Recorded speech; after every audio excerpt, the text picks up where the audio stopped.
এতেকাফ সম্পর্কিত দুইটি গুরুত্বপূর্ণ বিষয় আপনাদের সাথে শেয়ার করবো ইনশাআল্লাহ।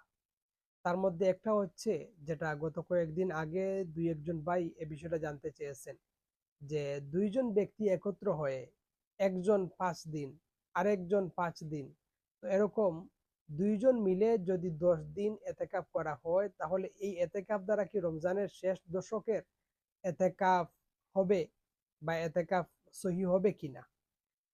এ বিষয়ে যদি আমরা ফাতাওয়ার কিতাব দেখি, তাহলে দেখা যায় যে যদি কেউ এরকম দুইজন ভাগ করে যদি এতেকাফ করতে চায়, তাহলে তাদের এই এতেকাফ দ্বারা রমজানের শেষ দশকের যেই এতেকাফ, অর্থাৎ সুন্নতে মুয়াক্কাদা যে এতেকাফ, এই এতেকাফ আদায় হবে না।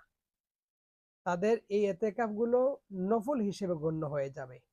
কারণ একজন ব্যক্তিকে এতেকাফ করতে হলে পুরো 10 দিন তাকে পূর্ণ এতেকাফ করতে হবে।